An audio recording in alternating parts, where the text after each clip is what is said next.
Welcome to the session Secrets of Topping Examinations. I hope everybody can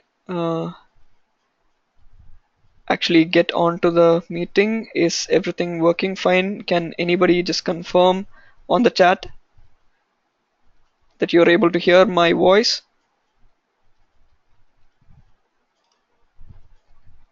And also please confirm if you can see my screen, which I've shared right now. I'm sharing a PowerPoint presentation right now.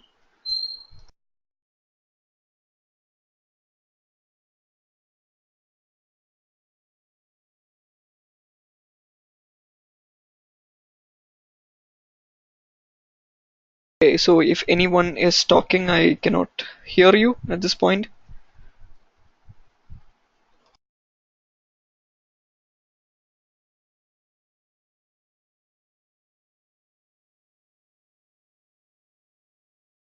Hello. Yes, I can hear you, Sumeru. Hello. Good Hello. evening. Yes, good evening. Okay, so I'll go ahead and start the session. So I would request you to kind of mute till the end of the session, and any questions you can park it towards the end, right? So that will help me to kind of go through all the contents of the session and then get on to the any questions. Okay, all right. All right, so finally, welcome to this session Secrets of Topping Examinations. This is basically a session which I have kind of designed to give you some tips for being the best in clearing your examinations. Most of the people have this fear of examinations. Some people kind of just go blank when they enter the examination hall. Sometimes you feel like you're prepared, but you're not able to kind of score that much in an examination. So how can you actually tackle all these issues is what is going to be the the central idea of this session. Okay, so I'm right now showing the agenda for this session. So what all we will be discussing. So we'll be going into what you should do on a pre-examination, that is well before the examination starts. What are the things that you need to do on and before the examination? That is 1 or 2 days before the examination. What you should be doing in the examination hall. What you should be doing, and also what you should be doing after the examinations, right? So, people think they know everything, but this is just going to be a tip for which is going to, go into the depths, and I'm going to share some of my experiences as well here. Okay. So, going on to the pre-examination preps. So, you know, even before thinking about an examination, it's very important for us to plan our schedule, right? So we need to have a proper schedule on how we are going to study a particular subject, how we are going to tackle the problems in it, and how we are going to prepare mentally to face that examination. So what I have, all these are actually my experiences, so which I'm kind of sharing, and I have been successful in all my examinations and throughout my career with this kind of tips. So what I have done is, I always practice all subjects in a day. It's not like for a school student, when I was studying in my school, I never used to kind of study only mathematics on one particular day, science on the next day, because when you actually practice maths, science, and geography, or whatever it is, on the third or fourth day, the first subject would have been kind of 3 days old, and slowly you will start forgetting. So when you plan your timetables, you always should make sure that you're chunking your time, that is at least from evening 6 o'clock till around 9 or 10 p.m. If you are planning to study, always chunk your time so that you are able to touch all the major subjects in that particular day, right? So always plan and always stick to that consistency, because every day when you practice a particular subject, like today you're learning the chapter number 1 in mathematics, and tomorrow you're going to learn the chapter number 2 in mathematics, always ensure that you recap the previous lessons before you get on to the new ones. It's just like a TV serial that you watch, right? The next day when you watch the serial, they will usually start with a recap of what happened in the previous day. So always recap the lesson what you studied in chapter 1. So that itself is a practice, and that is a practice to recall things. And another most important strategy which I have found really effective is to use a teacher student kind of role while teaching yourself, or you're practicing yourself. So for example, think that you're in front of your study table and you're opening up a particular subject and you're learning.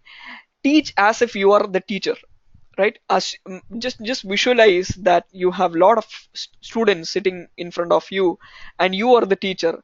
So explain the subject, explain, get into the details as a teacher is explaining it, right? Don't study it for just yourself, explain it like a teacher. So you will actually you use a lot of different examples to kind of explain that subject or that particular a scenario or something like that.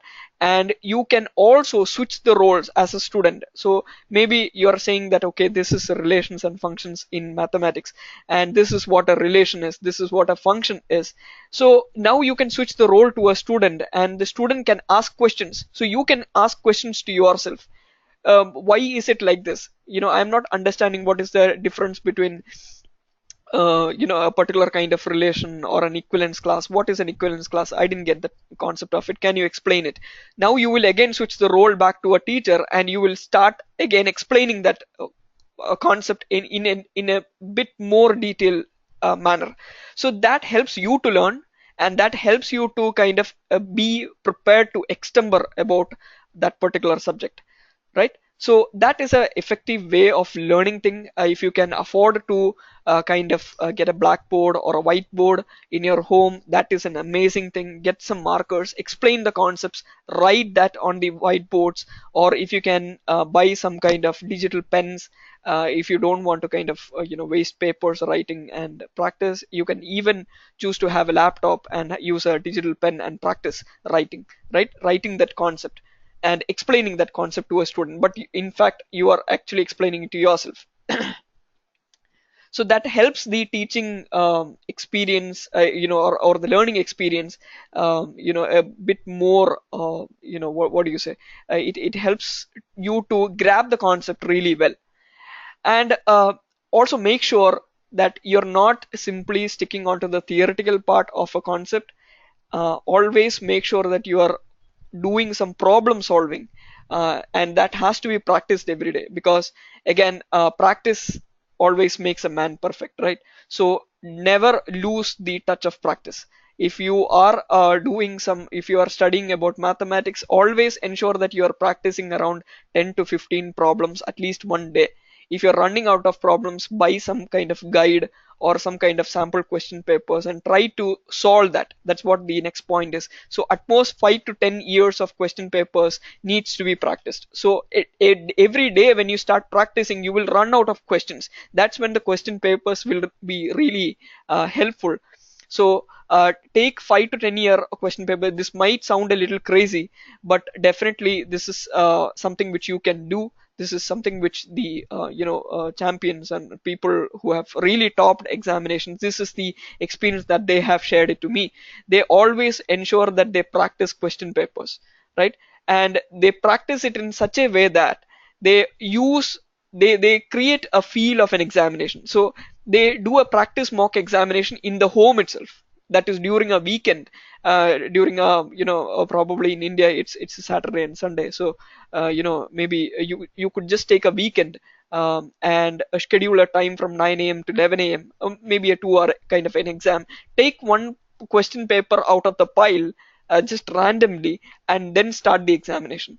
So you will be actually able to measure your preparedness for that exam, right? And you will also know what are those concepts which you have really practiced much well, but still you're not able to crack it, right? So you know that that is some one particular area which you need to put more and more effort into. So that mock examinations is really good if you can do that 2 hour kind of examination in a day during the weekend. I'm not saying you should do it on all the days, but at least during the weekends, it will be really helpful to crack your main exams, right?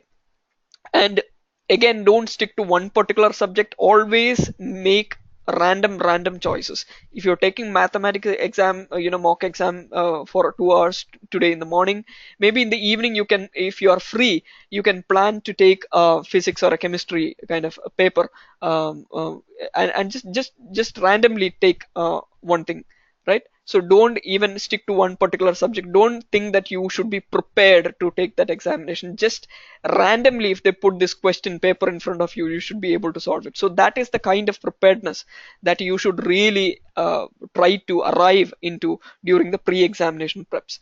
Now, when you write the answer sheets, when you write the answer and prepare the answer sheets for that mock examination, now you will be again confused. Did I write it in the proper way? Did I present the answers in the proper way? Did I use the right kind of figures, or did I kind of mess up the whole thing there? So what are the possible improvements that you can bring into the style of writing or style of answering the questions? Now that can be something which you can take it back to your teacher, right? Your school teacher will be really be able to help you in evaluating those mock answer sheets. So you can just talk to the teacher saying that, hey, I just tried to do a mock examination today at home, and this is the answer sheet that I got. This is the copy of the question paper. Can you just try to evaluate it and give me some high level suggestions of how much mark you would give for this particular answer? So they will give you suggestions, they will give you some marks. Now you will try to now you will be able to understand what has really gone wrong, what are the possible areas of improvement that I can do in my in the way I present the answers, right? So this is again some kind of practice which you can really do along with your teacher. And don't feel bad that, or don't feel shy that your teacher will feel why this student is just coming to me, and they will never think like that.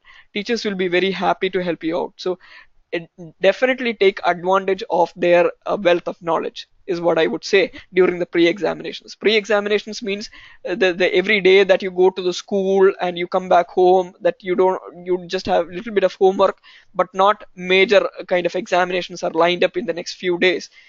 So that is what I mean by the pre-examination preps. So I hope you are able to understand what I mean in this first slide. Now, talking about practice, now you can see that I have kept 2 slides particularly for practice, and that itself tells the amount of significance that practice holds in your life. And now, let it be on the school, let it be at college, let it be on the professional side, practice is very important to keep yourself competitive and also to keep yourself successful in your career. Now, if you talk about school students, I would say that when you practice, now you can practice CBSE question papers, which I said like 5 to 10 years old question papers, which you can just try it out, and that itself gives you helps you to push yourself to the next level of preparedness, right? When you run out of this 5 to 10 years of question paper, now push again yourself to the next level. Take some entrance examination question papers, which you can again purchase from your bookshops on IIT JEE or BITSAT or NEET. Get those question papers, just try to solve it. Don't think that I have not studied for JEE, I have not studied for BITSAT, I know I have not studied for NEET. Just take those question papers and try to start solving that problem. You will either be in a situation where you're not able to attack any problem at all.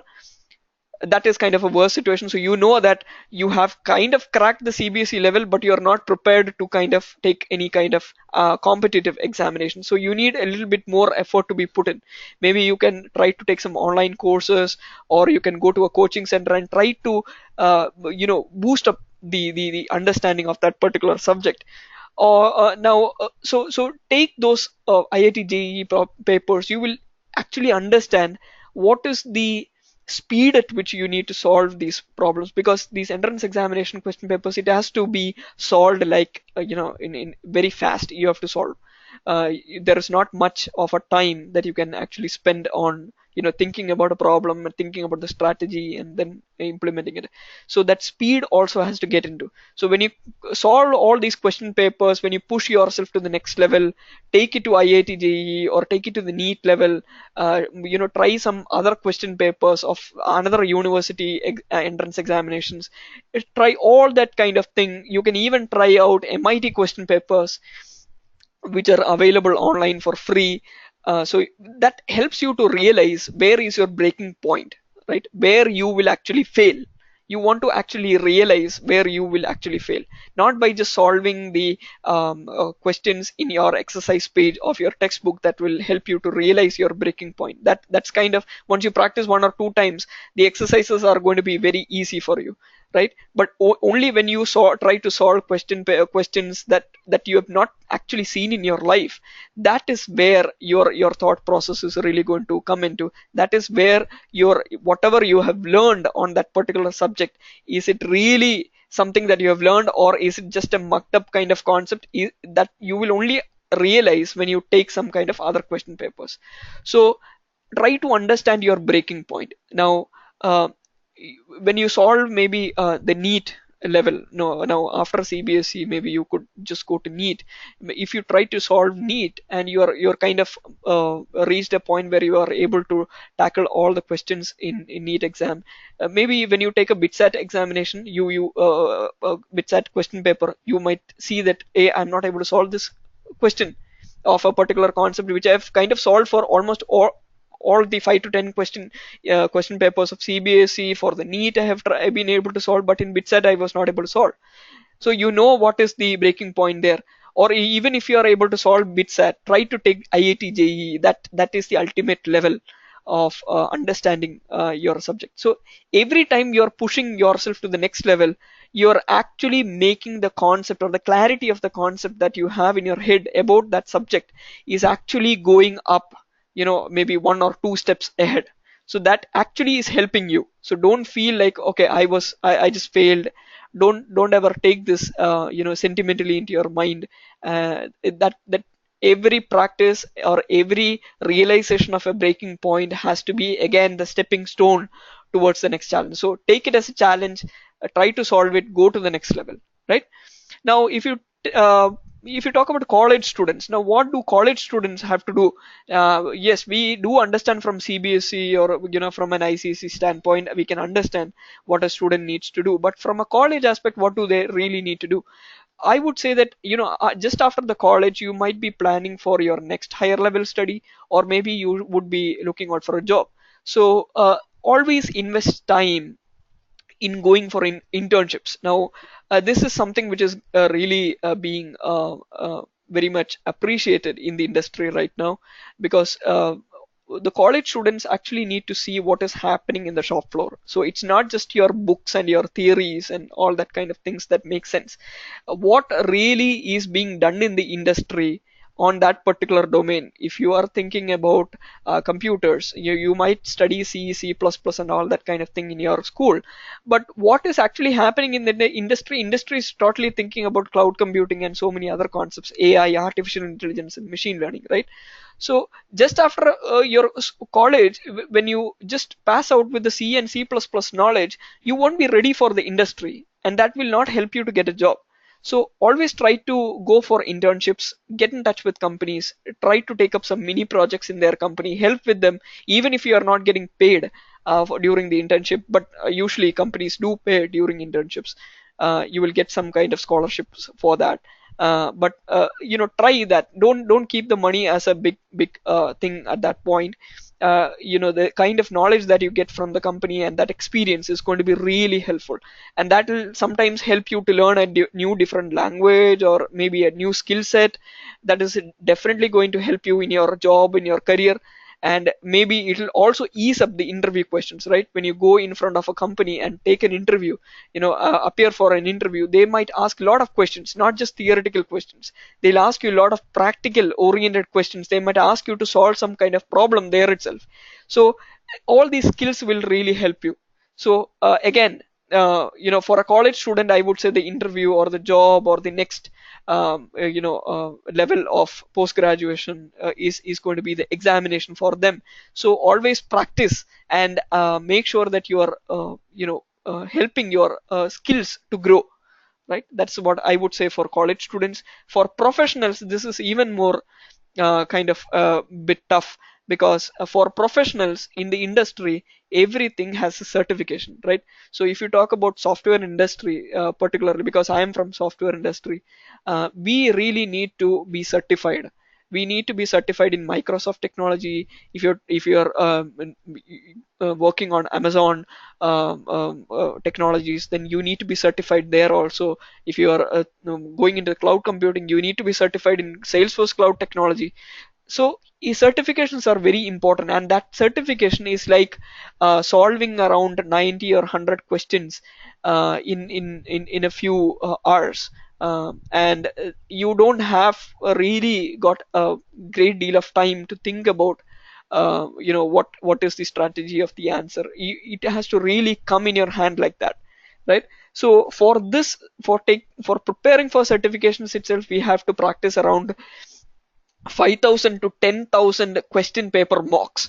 So that itself is a huge thing, right? So we have to practice a lot to understand, and to understand the domain in very in depth.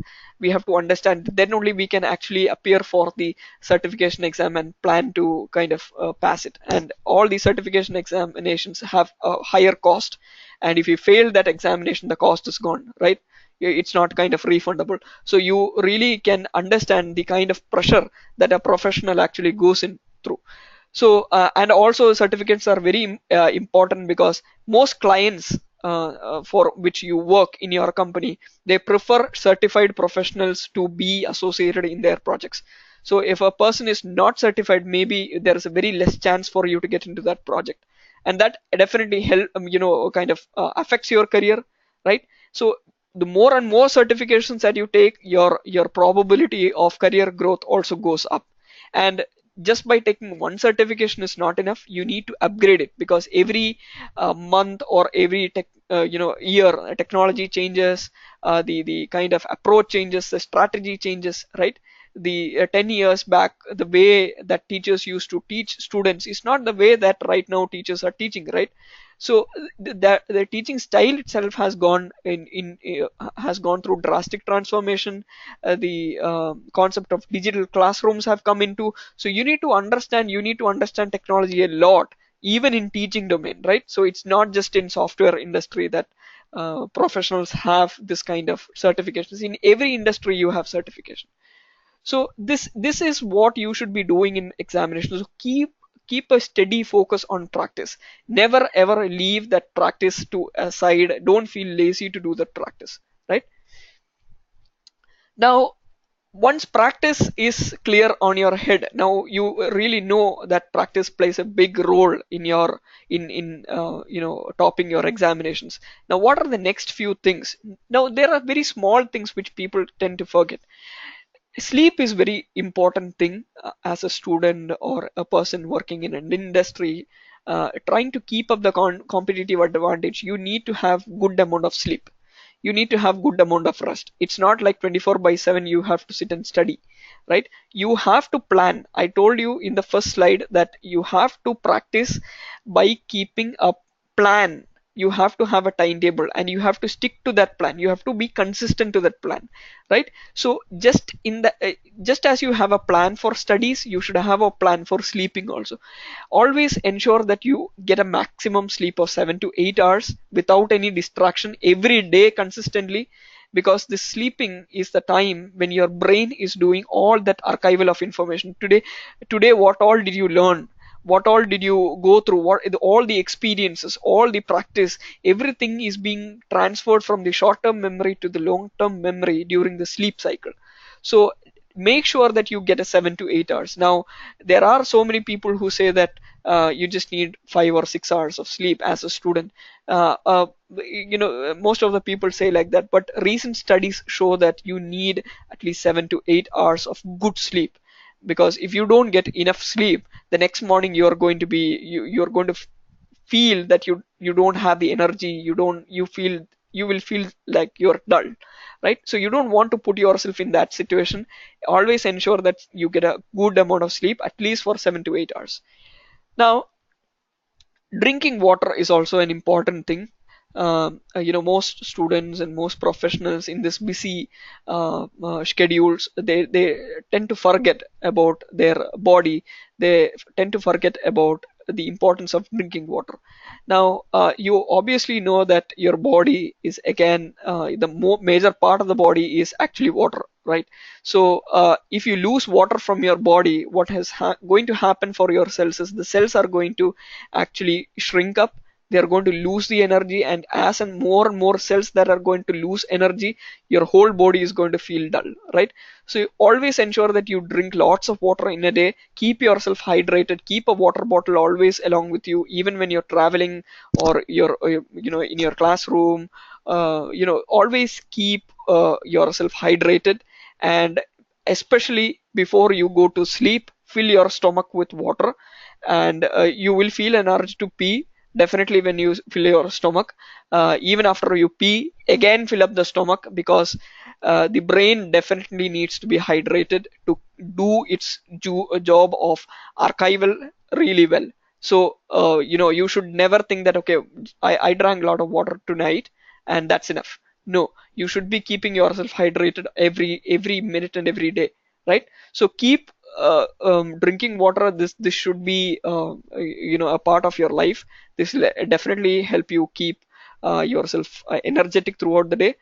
And the fourth point here says about distractions. Now, when a student is actually focused in studies, or when they are really putting their heart and soul into the studies, there are so many things that can distract. The foremost things are like fighting, or some kind of small fights or argumentations at the home. And even if a student is sitting in the study room and studying, if that kind of argumentation or fights kind of interfere with the study, the student is definitely going to lose the confidence. So if there are any parents that are listening to this session, make sure that you give a very good environment for your kid to sit and learn. Definitely ensure that there is happiness all around. There should not be any kind of loud sounds of TV, radio, or kind of music and stuff like that in the home, especially when your kid is studying. So keep the loud sounds very low as much as possible. And I would say that the student should kind of try to avoid watching TV, and refrain from using electronic gadgets. Now, don't get offended here, because there is a science behind this kind of statement. Because um, when you read the chapters, and when you are reading your textbooks and all those kind of things, the visual that actually gets stored in your brain, the visuals and the words and the audio signals, right? When you're kind of practicing, or when you're loudly practicing or saying some kind of theory, and even some people kind of rehearse like that. So there is an audio signal, there is a video signal. I mean, there is a video visual signal is going into your head from the book when you're opening your eyes and seeing something. When you're drawing a figure, the visual signal goes into your head. There is an audio signal when you kind of narrate something. That audio signal is also going in, right? Now, the brain always chooses the visual signals. It gives the visual signals much priority, and the archiving of information, all when the brain is doing the archival information, the brain always tries to take the higher priority information, and then it tries to archive it. So in this case, the visual inputs would be archived, so that will stay in your head a lot. That's why people say that the picture talks 100 times more than kind of words, and people say like that. So that picture or that visual signal is a very important thing. So just after you study, if you go and watch a TV, what happens is the visual signals from the TV actually are being fed into your brain. And what happens is, when you are sleeping on that day, on that night, your brain will actually try to archive the TV inputs, the visual inputs from your TV first. And probably if you have an exam next day, when you are actually trying to close your eyes and trying to recollect some kind of concept, the TV signals is what is going to come. maybe you're watching a dance show or something like that in TV. That is what is going to kind of distract you a lot, and that will definitely affect your productivity in that exam. And by saying electronic gadgets, what I'm saying is the mobile phones, your some kind of gaming devices and all that kind of thing, keep away from that. Or at least minimize it. I'm not saying that you should completely avoid it. Try to minimize it. At least just after your studies, don't go and sit in front of the TV or use a mobile phone. It's definitely going to affect your studies. This is what the science says. This is not what I say. Okay. So let's go into the next slide. Now this is, so now at least by now you know what you should do from a pre-examination standpoint. Well before the examination starts, what you should be doing. So core importance is on practice, sleep, drinking water, and try to deal with the distractions so that it doesn't affect your studies, right? Now your days will go on. You will come to a point where your exams are just 1 week or maybe few days away. So at that time, what you should be doing? At that time, that is not the time for you to sit and study. That is the time for you to revise. So uh, so always just revise and don't study. Just brush up or recollect every chapter. Try to kind of recollect what you learned. What is chapter number 1 in mathematics? Okay, these are the concepts in it. Just try to write some small point by point. Okay, relations and functions, or maybe something like that. In the relation, you have these kind of relations. This is the set notation of that. This is how functions work. There are different types of functions in the. So just try to summarize it in that way rather than reading a textbook or a guide or something like that. Best is to close your eyes, sit in a very quiet place, and quietly try to recollect what you learned in that particular subject, right? Many times you will face situations where something is not really you're not able to recollect a particular chapter, or you have a doubt in that what was this types of something in that particular chapter. At that time, you can just open up the textbook and just see and ensure that you're not missing that piece. Then again try to brush up and recollect. So every time at least on and before the examination, always try to brush up and recollect. Don't try to sit and study, right? Particularly 1 week before the examination, you should increase your sleep cycles to 8 to 9 hours without any distractions. So you need to feel as much as relaxed as possible. You have to feel as much as energetic as possible. That is why I have kept 8 to 9 hours. I know this, most parents will feel kind of really, what is this guy saying? But let me tell you, this really works wonders, right? And always keep the importance of drinking water on top of your head. Drink lots of water in a day. Keep yourself hydrated. Fill up your stomach. You should never be in a situation where you feel a little dull or dry. Your skin should not feel dry. You should not feel little acidic in your stomach. So always drink water. That will help your digestion and all that different organs in your body to do all its job in a much efficient way. And particularly 1 week before the examinations, again the same thing follows. Avoid fights and arguments at home. Don't get into any kind of moody situations. Don't get into any kind of sentimental situations. No loud sounds, TV and radio, absolutely not. Completely try to avoid watching TV, because that is the 1 week that you are going to completely dedicate for the for topping that examination. So never ever take any kind of visual signals. If you I'm not saying that you should just should not get out of the room and watch anything. You can definitely, if you want to see something, just get out of your house, observe the nature. Take all those natural inputs in. Don't take this TV inputs, visual inputs into your head, because that definitely destroys the way the information is stored in your brain. And also don't try to talk too much. You should always try to preserve your energy. Don't try to talk too much and spend your energy. Don't try to do excessive exercises, and kind of something which really takes out or drains out the entire energy of your body. Don't try to do anything in that kind of that style. So that is what I would say on or before the examinations. Now, again, uh, on or before the examinations, it is always best not to discuss about that subject, right? Because your brain has, in the pre-examination cycle, your brain has done enough amount of practice. Your brain has done enough amount of archival of information. You have practiced all your question papers. You have done enough amount of effort. Now you don't want to put any other kind of information in your head that will totally mess up the structure of your storage in the brain. So what I would say is, don't discuss too much about a subject. Don't discuss unnecessarily about your mathematics and physics and stuff like that. Don't think about this thing. Don't discuss about how the last year question or the last year examination was really tough. Oh my God! You don't put yourself into stress. Don't discuss about the subject. If people forcefully come and talk to you, please try to move away from that place, and you definitely can enjoy the nature. Even if you are just outside the examination hall, don't look at stare at the examination hall and kind of increase your stress, but try to look at the trees around you, try to look at the birds around you. Try to relax your body as much as possible. Don't even think about the max subjects. Don't try to brush up the concept at that point just before entering the examination hall. You should actually not think about that subject at all.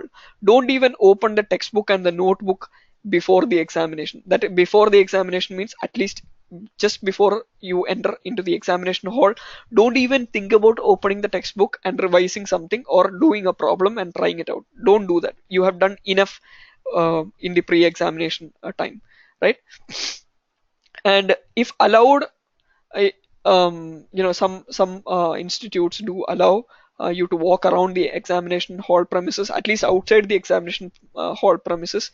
If you are allowed to do that, just walk around that, get a feel of how the examination hall is positioned, from where the sunlight is entering, where you will be sitting, how the numbering of the how the numbering in the seats are being marked, where you will be probably sitting.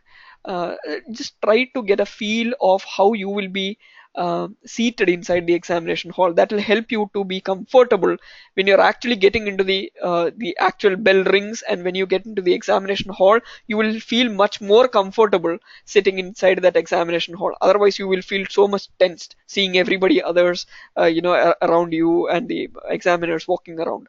Right. So again, these are some of the tips that will help your stress to be at the minimum. And always wear a good watch to keep up the timing. I will be talking about the importance of timing in the next slide. And also avoid heavy food and heavy exercises, so that you are not getting tired, and you should not feel drowsy in the examination hall, right? So you should always be energetic. So definitely keep your food to the minimum. Take some good nutritious food, probably fruits or vegetable, kind of raw fruits, raw vegetables, if you can just take it up, or maybe a very little light food that you can take. That's always best. Don't take any junk food at that time.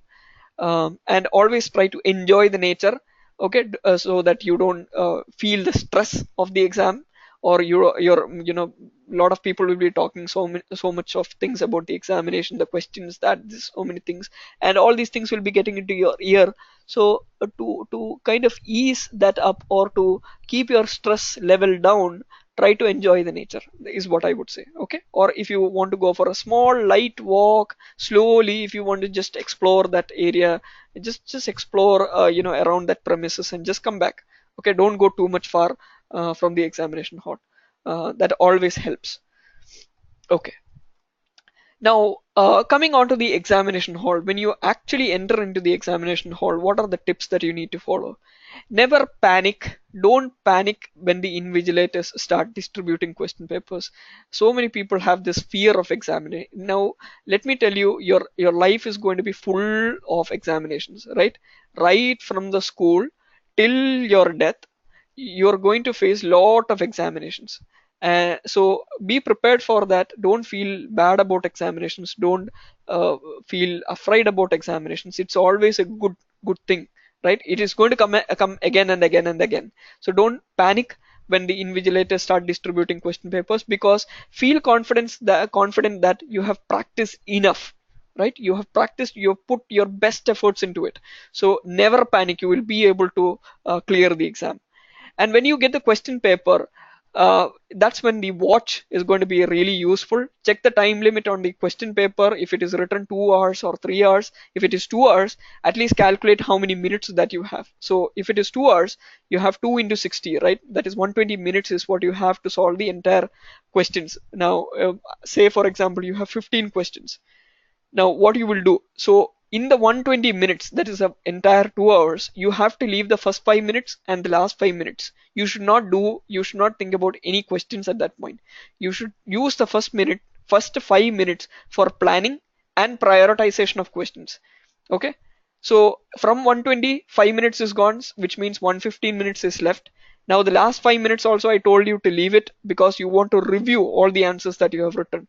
So now again from 115, 5 minutes is gone, which means 110 minutes is what you have to solve your entire questions, right? So assuming that you have 15 questions right now, now what you should do in the planning stage in the first 5 minutes is to divide this 110 divided by 15, 110 minutes divided by the 15 questions. That will probably give you around 7 minutes.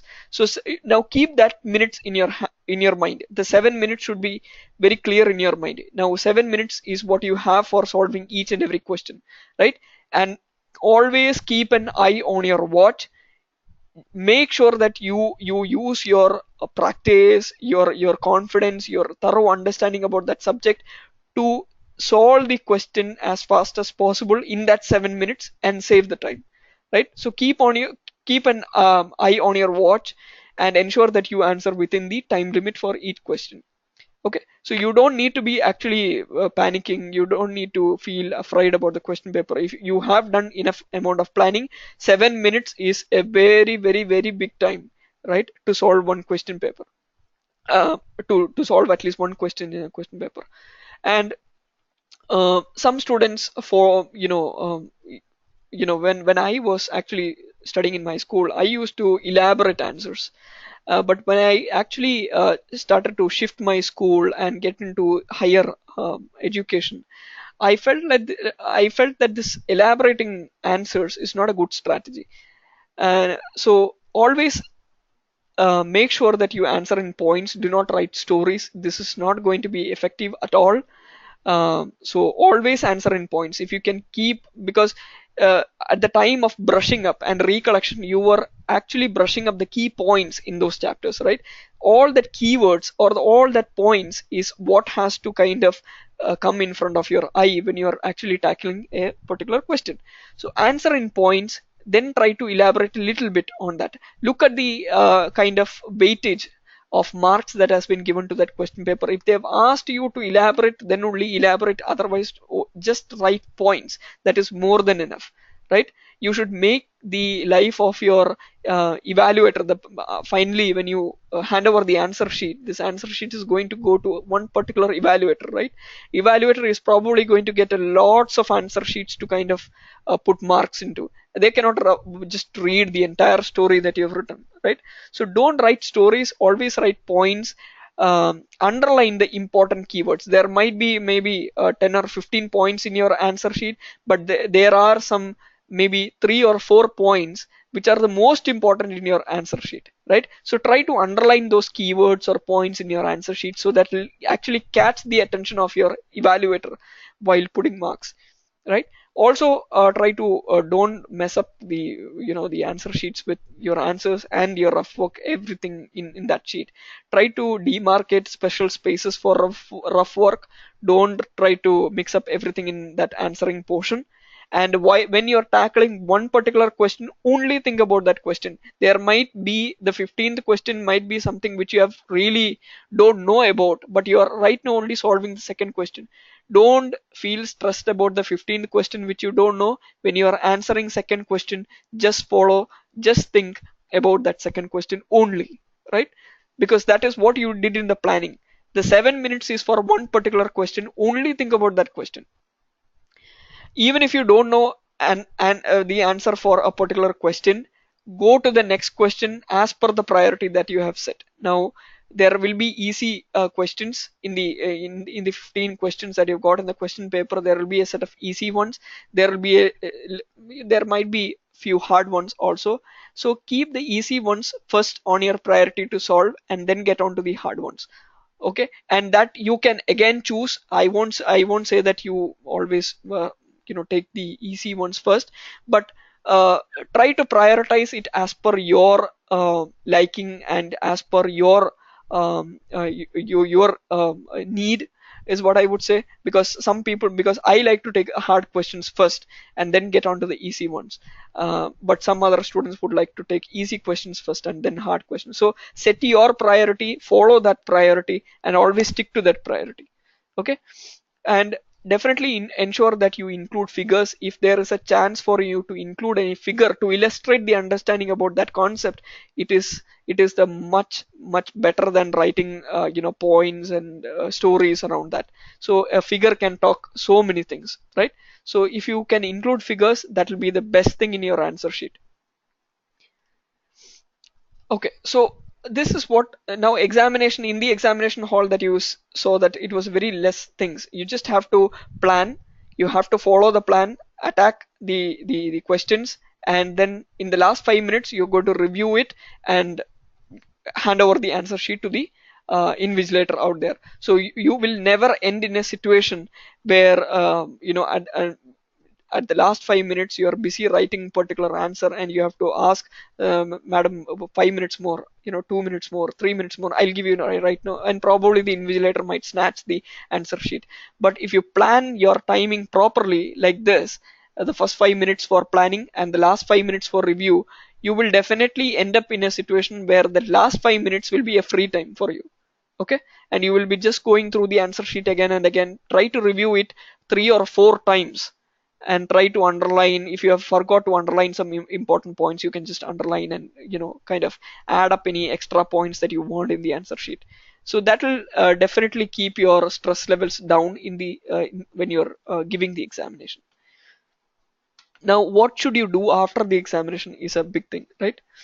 The best thing is to come back home after the examinations. Don't try to kind of uh, uh, discuss with your friends on what they wrote for this particular question, and probably you will hear that they got a different answer and you got a different answer, and you will take unnecessary tension, and your inclination towards that subject. Oh man, I did this much of effort and still I got different thing, and that guy is saying that that's the right answer, mine is wrong. Don't even get into these kind of conversations. It's better to just feel relaxed. You have given the examination, that's it, just come back home, right? So don't run to your teacher to understand, hey, what is the answer for this, what is the answer for that. uh, Feel confident that whatever you have written in the answer sheet is the right one, and it will be definitely the right one, provided the kind of effort and the kind of practice that you have done, right? It will be right. So don't get into that kind of argumentation and conversations. The second thing is, after the examination, you have to get back into your planning and consistency. That is a pre-examination prep. Planning is what you have to get back into. I would say that if you do not have any exams next day, feel free to watch the TV or play or eat what you like or go for a movie. Try to reward yourself for the kind of effort that you have put into. If you feel that you have done the examination really well, I've given my best to that examination. After the examination, do what you like. Okay, so there is nothing like you should get back to the home and get back into the study mode. Don't try to again stress up too much with studies. You have done enough amount of effort, and you have done enough amount of preparations for the exams. You have given the examinations. Now do whatever you like. That is the reward that you give for all the effort that you have put in, right? The body will feel much better when you do that. But if you have the examinations next day, now the second point says, if you don't have examinations next day, feel free to do whatever you like. But if you have a examination next day again, try to follow the plan of revision. Get back home, try to revise, don't study, try to sleep on time, take a 8 to 9 hour amount of sleep, drink water, avoid distractions, Okay, and continue that cycle till the examinations are over. And if you have classes after the next day, probably there are situations where just after the examination the next day will be ordinary classes, right? So when ordinary classes are coming up in your schedule, again you will learn something in that class, right, in that day, the next day. So come back home, practice it again. So you are taking that pre-examination mode, you're getting into the pre-examination mode of practicing it. Practice every subject every day, stick to the timetable, consistently follow the timetable, make sure that you have 7 to 8 hours of sleep, drink the water, avoid distractions, and continue this cycle. Practice problems every day. Try to solve. You can keep the number of problems that you're practicing to your interest. I won't say this much of number of problems. Whatever you feel that is comfortable, try to do that. But always keep this target in your mind: 5 to 10 years of question paper. You have to definitely solve it. So if that is the target, then plan accordingly, and then do the necessary set of problem solving practice every day and study like that. So this is not a magical kind of tip that I have given here. This is what most of the champions kind of follow. This is what most of the toppers have followed. They follow always a consistent approach towards studying. They always, whenever it is to practice, whenever it comes to sleep, whenever it is coming to TV, they have a planning. They if they have allotted timing to watch TV at this particular time, they will only watch TV at that time, and then they'll get back. Mostly if you talk to toppers, they will tell you that they will never watch TV just after they have studied. Maybe before watching the or before studying you can watch the TV, but don't watch TV just after the examination. So these are some of the very very small tips that help you to really excel in your examinations. And now this is a summary page where I've tried to enumerate all the kind of plus points, or the pros that you will actually get out of this pre-examination on or before the examination and in the examination tips. If you follow, what you're going to get at the end of the day, right? What you're going to get at the end of the day is, with every day of practice, every day of problem solving, and the kind of revisions and all that kind of thing that you do, you will have a thorough understanding about the subject, and you will start to feel that you are starting to love the subject more. It's not just like your teacher explains the subject really well, but with your own practice itself you will start loving the subject a lot, right? And you will also see that you reach to a situation where you're able to solve problems even when not in touch with the subject, right? So even if maybe if you ask some of your mathematics toppers, even if you give them a calculus problem right now, maybe they have studied their calculus and everything like 2 or 3 years back. But if you give them a calculus problem, they'll sit and solve that, right? That comes because the kind of effort and the practice that you have actually put into that subject. So you will actually understand the subject very very well, that the ability to solve problems will be just like will be an easy task for you, right?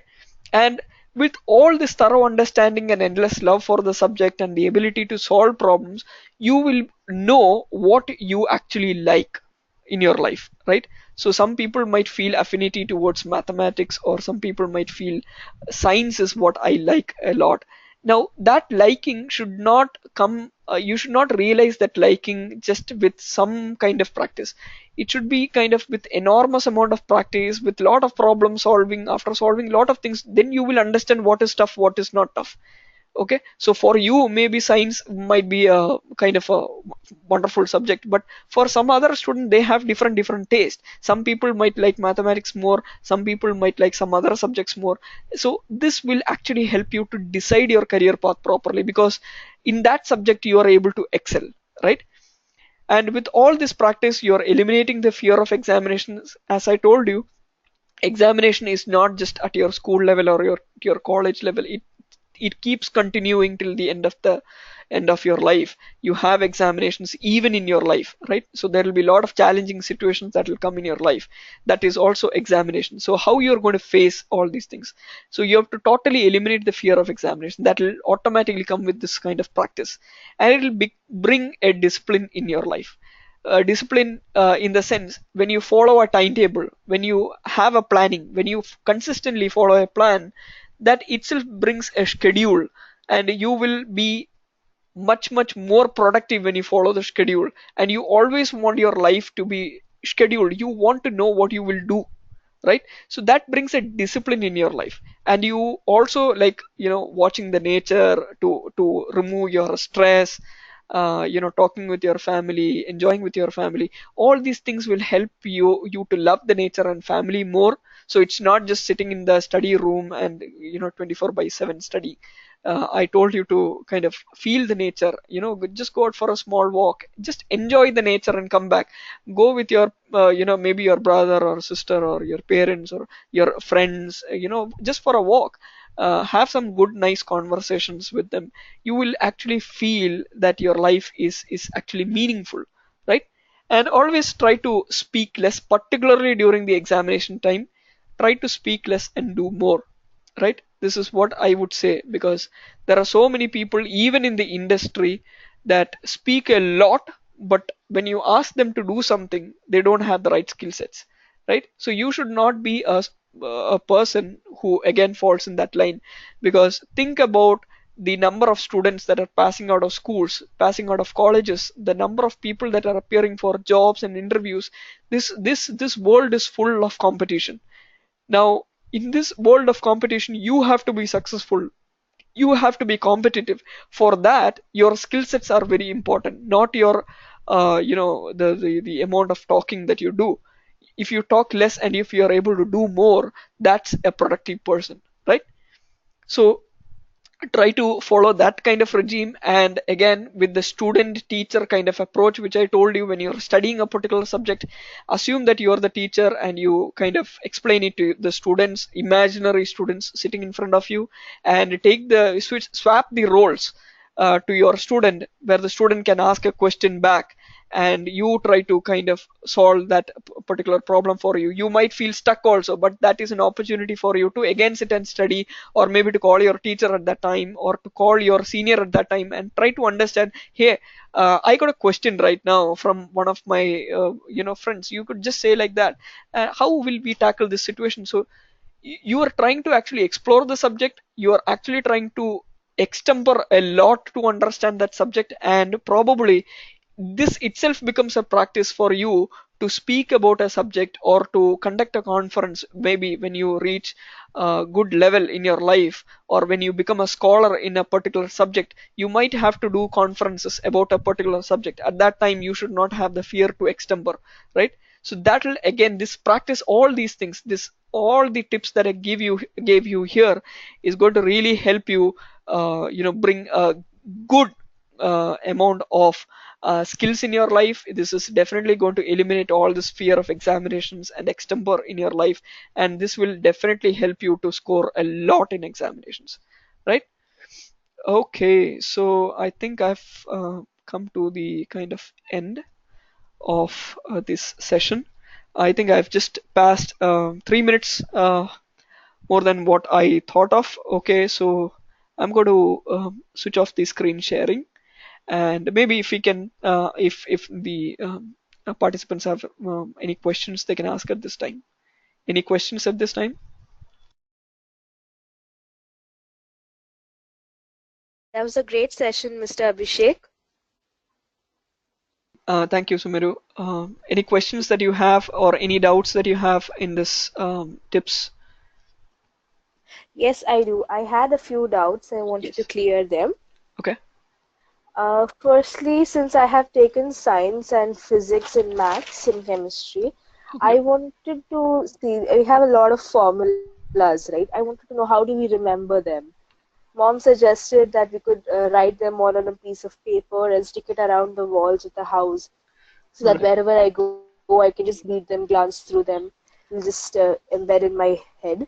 Mhm. What other options could I use? Okay, so you are saying that your scenario is like every day you have a lot of classes on different subjects, and you get a lot of information around that. So how do you keep all these things in your head, right? That Yes. Right. Okay. So one thing is the most effective way here is to keep it as visual as possible. So again, sticking this notes and all these kind of things really helps.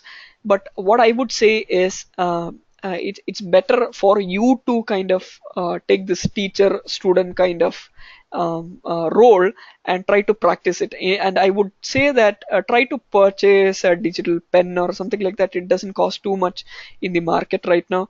So you don't need to waste papers, writing a lot of papers, keeping a lot of notes along with you. You can keep everything digital, right? So, and the good thing about that is you can draw a lot in that digital pens. You can draw figures, you can try to explain all these kind of things, and keep this practice every day. I would say that stick on to that practicing mode every day. Don't leave it abruptly on the second day or the third day. Every day you have to practice it, because a lot of information is there in physics, chemistry, and mathematics, and so many things are there. It can only stick into your head if you practice it consistently. And practicing, you can take it in different forms. Either you could be just extemporing it, or maybe you can use a whiteboard or a digital pen, something like that, and you can practice it. I would say again, visually try to practice it rather than trying to reading some notes. That won't be much effective, because if you read notes, you're going to feel drowsy. I'm definitely sure that the textual inputs are definitely going to dull your brain. So the good thing is to take the role of a teacher. So when you take the role of a teacher, you have to stand. You should never be sitting there on your seat and try to study. Stand up. If you have a whiteboard, try to assume that there are a lot of students in front of you, and write down all these things. You can refer your notes, but try to write it with your own hand. When you write it, it automatically, all these things that you write on the whiteboard or with your digital pen, this is a visual input for you, right? And that will probably stay longer in your brain than a textual practice, right? Hopefully that helps. I also had one more doubt. Okay. We go to school at 6:30 in the morning and we come back at 4. We are living in such a situation. Okay. And after coming back, we just take a shower and again go for our evening classes like tuitions or anything Uh-huh. like that. Okay. So after coming back home, it will be late, around 9, 9:30. Right. And we are forced to study till 1, 1:30 in the night. How do you manage sleep like that? Right. So that's an interesting situation. So what I would say is, now let me give my own example here. Now, uh, in my life, what I have tried to do is, I have also got into these kind of situations where my parents have tried to kind of, when they see a little bit of marks going down, they put you into these tuitions, right?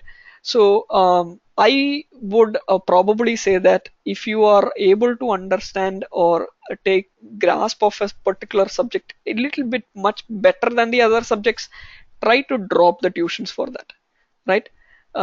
And focus on the harder ones. There are different people might, different students have different subjects they feel difficulty on. And particularly, one time I was feeling that mathematics was a little tough for me when I was doing my 10th. But at that time I went for tuitions.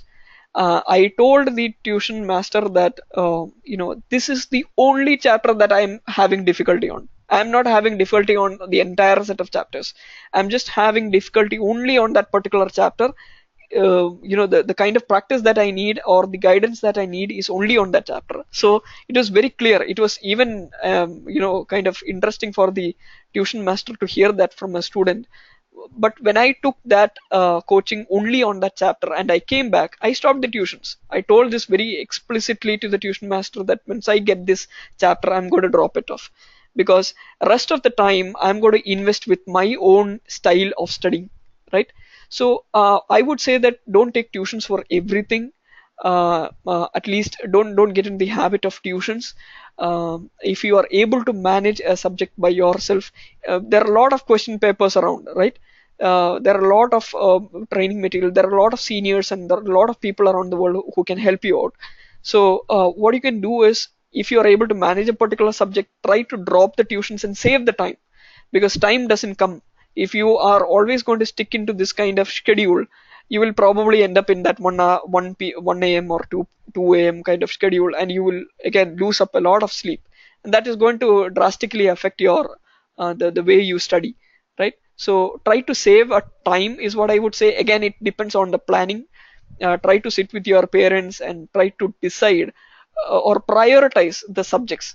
Okay, this is the easiest one. This is the most toughest one. Okay, the most toughest one needs only tuition at this point. So if you are going to reduce the tuitions for like mathematics is what I only need tuitions on, so you can just spend around 1 or 2 hours just for the tuition time and then come back, and rest of the time is yours, right? And you get the freedom to plan, and you get the flexibility to practice all these subjects in your own way, right? That is what I would say. Again, don't try to get into so much of tuitions. This is a very bad habit that most of the students get into. They think that if you go to tuitions, if you get into tuitions, you'll be the toppers. No, that's not going to happen. Tuitions, obviously, they will earn a lot of money, but finally, you are the one who has to be comfortable, right? As a student, you are the one who has to feel confident and comfortable with a subject. Okay. Thank you so much, Mr. Abhishek. It helped me a lot. Thank you, Sumeru. Okay, so it's again 11 minutes past 11, so I'm going to end this session. Hopefully, this was really helpful for everybody else. And study well, practice a lot. And if you have any questions, please reach out to my website, abhisheksubu.com, and you can post any questions. Feel free to take any free lectures and sessions like these, which will help you to be successful people in the future. Thank you.